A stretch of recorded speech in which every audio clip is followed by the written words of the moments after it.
ನಿಮ್ಮ ಆಶೀರ್ವಾದದಿಂದ ಒಂದು ನಾಮಿನೇಷನ್ ಹಾಕಿದ್ದೇನೆ. ನನ್ನ ಉದ್ದೇಶ, ಯಾರೋ ಮಾತಾಡ್ತಾ ಇದ್ರು MLA ಏನಕ್ಕೆ ಬೇಕು ಅಂತ.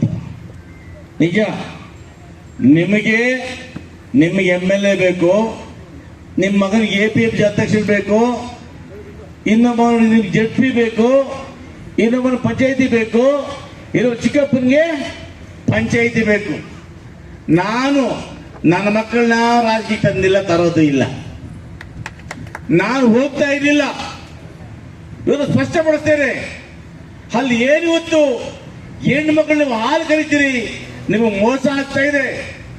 ಅಲ್ಲಿ ನೂರಾರು ಕೋಟಿ ಹಣ ಪೋಲಾಗ್ತಾ ಇದೆ, ಆ ಬೇರೆ ಬೇರೆ ಪಾಲಾಗ್ತಾ ಇದೆ. ಅದರ ತಡೆಗಟ್ಟಿ ಈ ಹಾಲು ಉತ್ಪಾದನೆ ಜಾಸ್ತಿ ಮಾಡಿ ನಿಮಗೆಲ್ಲ ಹೆಚ್ಚು ಬೆಲೆ ಕೊಡಿಸಿ ನಿಮ್ಮ ಬದುಕನ್ನ ಹಸನು ಮಾಡಬೇಕು ಅಂತೇಳಿ ಅಲ್ಲಿ ಹೋಗ್ತಾ ಇದ್ದೀರಿ ಅಷ್ಟೇ.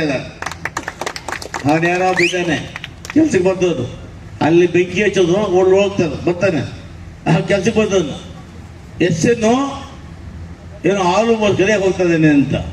ಲೇ ಅಣ್ಣ, ಕದಿಯೋ ಅಭ್ಯಾಸ ನಿಂದಲೇ ಗುಡ್ಸುಗಳಾಕಿ ಅಪಾರ್ಟ್ಮೆಂಟ್ ಬ್ಲಾಕ್ ಮೇಲ್ ಮಾಡಿ ಆ ಧರಣಿ ಮಾಡಿ ಆ DSS ಕೆಲಸ ಮಾಡಿ ವಸೂಲಿಗಿರಾಕಿ ನೀನಪ್ಪ, ನಾನಲ್ಲ.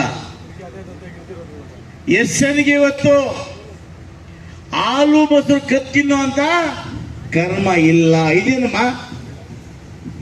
ನಾನೇನಾದ್ರೂ ಕೂಡ ಕೋಪಲ್ಲಿ ಹೋಗ್ತಾ ಇದ್ದೀನಿ ಅಂದ್ರೆ ನಮ್ಮ ಹೆಣ್ಣು ಮಕ್ಕಳಿಗೆ ಸಹಾಯ ಮಾಡಲಿಕ್ಕೆ. ನನ್ನ ತಾಯಂದ್ರು ಬೆಳಗ್ಗೆ 5 ಗಂಟೆಗೆ ಎದ್ದು ಆ ಹಸು ಸಗಣಿ ಬಾಸಿ ಆ ಸೀಮೆ ಹಸುವಲ್ಲಿ ಆ ಚಳಿಯಲ್ಲಿ ಹಾಲು ಕರೆದು ಹಾಕ್ತಾರಲ್ಲ, 3 ಕಾಸು ಬರಲಿ ಅಂತ, ಅವ್ರ ಕಷ್ಟ ಅವ್ರು ಸಿಗ್ಲಿ ಅಂತ ಹೋಗ್ತಾ ಇದ್ದೀನಿ. ಶೋಕಿ ಪಡ ಹೋಗ್ತಾ ಇಲ್ಲ ನಾನು. ಇಲ್ಲಿ ಬಿಡೋ ವಿಚಾರ ಬೇಡ ಈಗ. ಹಾಗೆ ಇವತ್ತು ಸದಾ ಕಾಲ ಕೂಡ ನಿಮ್ಮಗಳಿಗೆ ಸ್ಪಂದಿಸ್ತಾ ಬಂದಿದ್ದೇನೆ. ಇನ್ನು ಮುಂದೆ